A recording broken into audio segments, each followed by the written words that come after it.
Hey, friends, welcome back to the Remember to Live podcast. It's me, Corrine.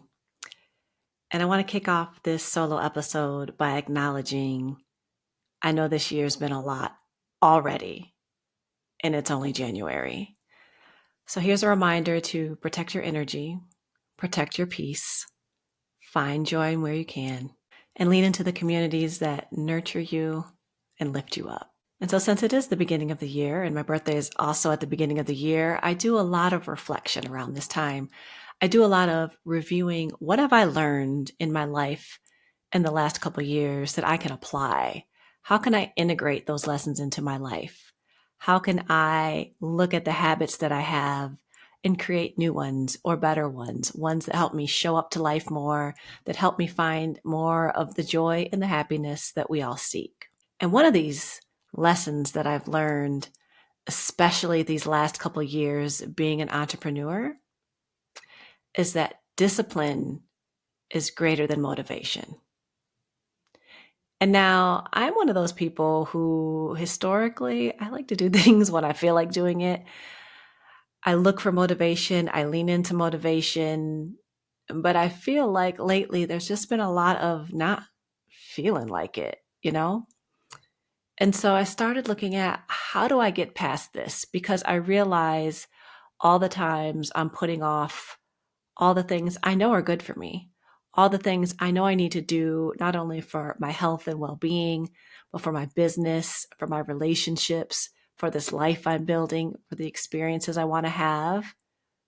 I mean, even things that fill me up, sometimes I just don't feel like doing it. And I don't want pushing those things off because I don't feel like it mean that they never happen or get done. How many of you can relate to this?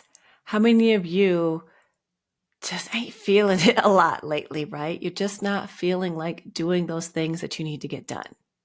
How many of you struggle with this like I do?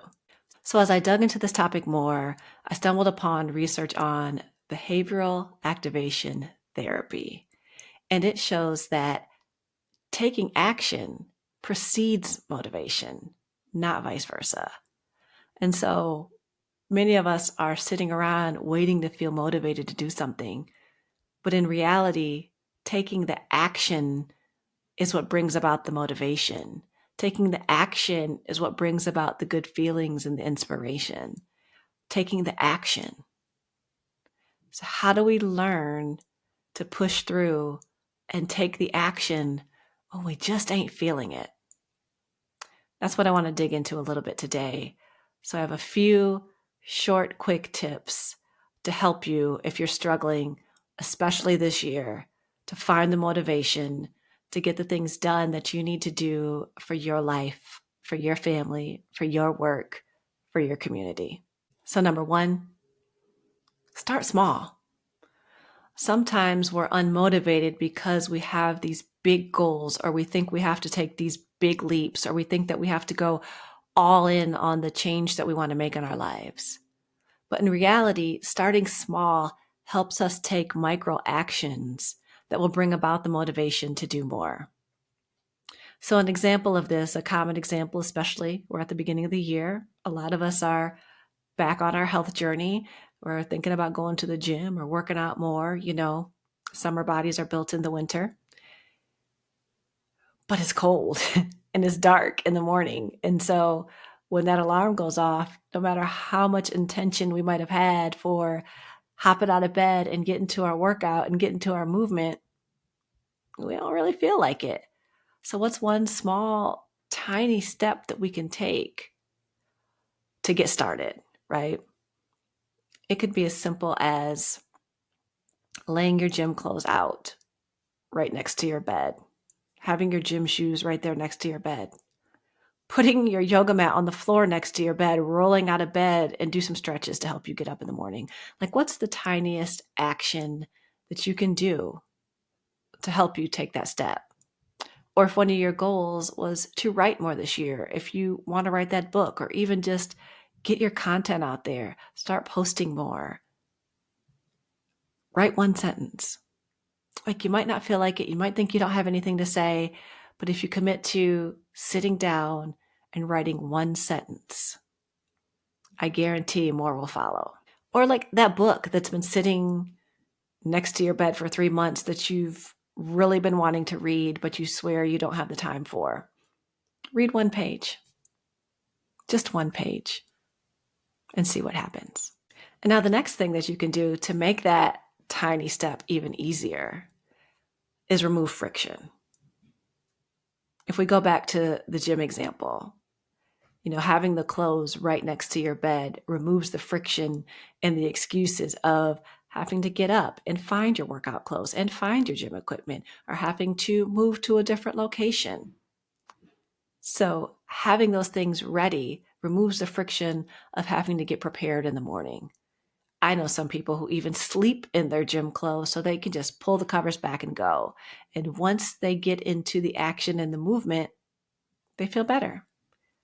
I think many of us can think of a time when we didn't feel like it. We didn't feel like exercising or moving or taking the walk or going to the gym or going to that yoga class. And then we push through and we feel better. And we actually come out of it more motivated to do other things that we did not feel like we had the energy to do before. So find little ways to remove the friction. Another example of this is, say one of your goals is to drink more water. It's a common goal that many of us have and we struggle with. Well, what happens if you put a water bottle in every room? So there's never an excuse that you have to get up and go to another room and pour the water and do all the things, right?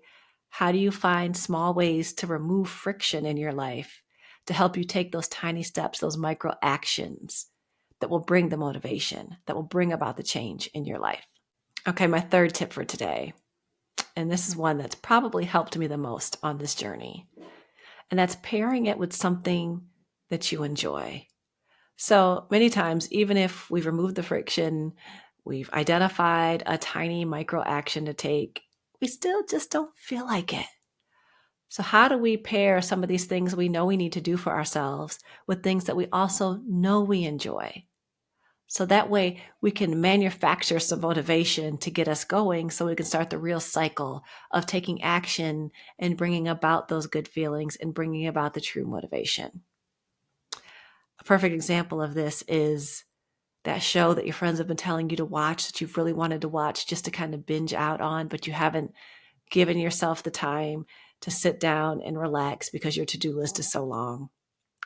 Well, that basket of laundry that's been sitting in your room for 3 days needs to be folded. How about pairing that with that show that you want to watch? So you're doing two things at once. You're getting the action done and you're having something that you enjoy along the way. Or for me, as I'm on this writing journey, one of my biggest goals is to write my book, right? But you don't always feel like writing when you're a writer. And sometimes you're waiting for motivation to get started and you could wait forever. So one of my favorite things is to pair writing with my favorite coffee shop and going and allowing myself to get a treat or get my favorite drink or get something that makes me feel good and cozy and sit down and commit to one page. And if that's all I can do that day, fine. But at least I've treated myself.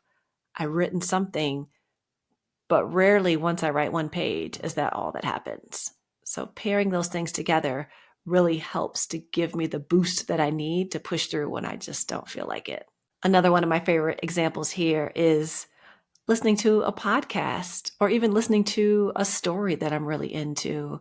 I really like fantasy. So I listen to my favorite books while I'm walking. If I'm not doing a walk and talk, which many of you see me do on social media, but I love to pair these activities together because I'm getting my movement. I'm getting to listen to a podcast or a favorite book that I don't feel like I have time to do. And so the pairing of those helps me take the action that I know I need for my well-being, but also for my joy and happiness. Because let's face it, we all like rewards. We all like to have our little treats and the things that make us feel good. So finding ways to pair them with the things that we know we need to get done, the things that we need to do, these micro actions that we're taking to get us moving in the direction that we want to go on these projects and these things we want to accomplish in our life helps. So the main point I'm trying to make here is find the small ways that you can take action even when we don't feel like it. Don't wait for the spark of motivation, because research shows that taking the action is what leads to the motivation. And once we start taking action and the real motivation comes, that's when we have the momentum to change our life. Creating the life we want requires us to show up to it, even when we don't feel like it, especially when we don't feel like it. There are too many people right now staring down a pile of regrets from a life of not feeling like it, from a life of pushing things off until you get motivated, from a life of making excuses. And they get to a point where it's too late. It's too late to do those things. Someday didn't come. You didn't take the action or make the time or take the leap or do the things that you really wanted to do in life. And there will be a point when your brain and your body are no longer capable of some of the things that you want to do, even if you can still dream about it. Life is happening right now. Take action. The motivation will follow. So this is what I'm leaning into this year. I'm really leaning into taking the action, whether I feel like it or not, which can be really hard sometimes. But I want to take responsibility for creating the life I want. And I know to do that, I have to have the tools to push through those not feeling like it times so I can create more momentum and motivation in my life. Instead of waiting for motivation and good feelings to create good things in my life, I'll be taking action to create those good things that in turn create the motivation and the good feelings. So what actions are you going to take this week to make your life better? What little nuggets did you take away from this episode? I'd love to hear. So as we move forward in a year of unknowns and uncertainty and a little bit of chaos, let's be real, a whole lot of chaos, let's remember to use the tools that we have to find our joy, to protect our peace, to protect our energy, to continue creating the lives we want. And let's do everything we can to help each other remember to live.